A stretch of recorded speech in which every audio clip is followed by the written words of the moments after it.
नमस्कार साथियों, जोहार साथियों। अभी पिछले 1-2 दिन में एक वीडियो आप काफ़ी वायरल देख रहे होंगे, जिसमें से आप देख रहे होंगे कि जयराम महतो थानेदार मतलब थाना में जाकर के डुमरी का कोई एक थाना है, जहाँ पे जाकर के अधिकारी का क्लास लगा रहे हैं। हालाँकि ये इलेक्शन का रिजल्ट आने के बाद है, जहाँ पे वो बोल रहे हैं कि आप अच्छे तरीके से बात करेंगे, आपको गाली-गलौज नहीं करना, इस तरह का एग्रेशन आप देख रहे होंगे। हालाँकि जयराम महतो इससे पहले ही क्लियर कर चुके हैं कि हम एग्रेशन में ही रहेंगे, चाहे जो भी कंडीशन हो हम एग्रेशन में ही रहेंगे। वहाँ पे आप एक ये भी देख पा रहे हो कि जयराम महतो का कोई समर्थक है, जिसके साथ मारपीट हुआ था और पुलिस जो है उसका एफआईआर नहीं दर्ज कर रहा था, जिसको लेकर के वो समर्थक जयराम महतो के बाद पहुंचता है, तो जयराम महतो क्विक एक्शन में आते हैं, तुरंत एक्शन में आते हैं और थानेदार का जाकर के क्लास लगाते हैं। इस तरह का घटना था, लेकिन इसको पूरे तरीके से लोग समझ नहीं पा रहे हैं। सोशल मीडिया पे सिर्फ ये ट्रेंडिंग में चल रहा है वीडियो, लेकिन क्या है उसकी सच्चाई, उसको आपको समझना पड़ेगा। देखिए, दरअसल बात ये है कि जब जयराम महतो विजयी होते हैं, तो उनके जो समर्थक हैं, खास करके वो आदिवासी समर्थक जो थे, वो जैसे जो भी अपने नेता होते हैं उसके जीतने के बाद लोगों में खुशी होती है।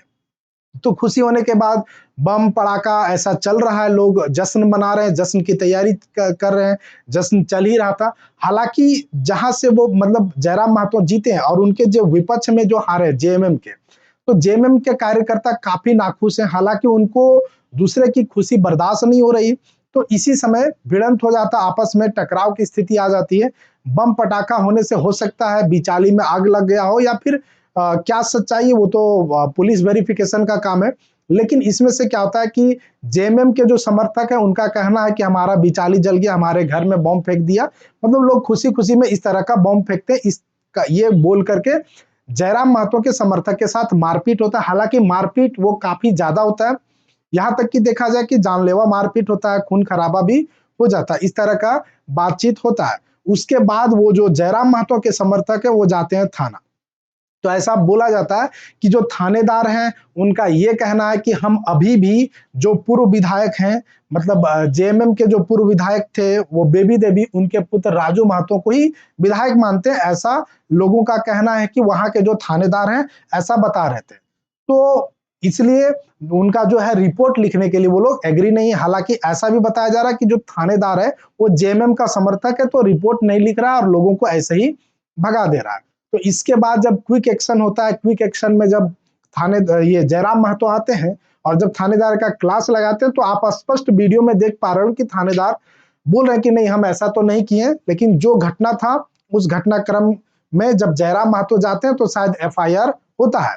उसके बाद का जो घटना आपको सुनने को ये मिलेगा, फिर अब है काउंटर केस करवाया जाता है। काउंटर केस किसके द्वारा करवाया जाता है?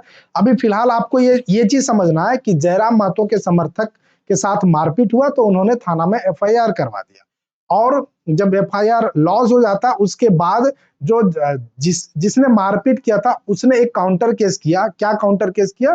वो छेड़खानी का इस तरह का कोई केस है वो काउंटर में करता है। तो आपको समझना पड़ेगा कि अभी भी डुमरी में जो है वो अभी भी किस तरीके का जो चल रहा है तानाशाही, इसको समझना पड़ेगा। हालांकि जयराम महतो के आने के बाद जयराम महतो ने ये स्पष्ट कर दिया है कि जो भी चीजें होंगी वो एग्रेशन के साथ होगी, सच के साथ सच, गलत को बिल्कुल बर्दाश्त नहीं किया जाएगा। तो साथियों, इसी तरह का वीडियो पाने के लिए हमारे चैनल को लाइक, शेयर एंड सब्सक्राइब करें। धन्यवाद।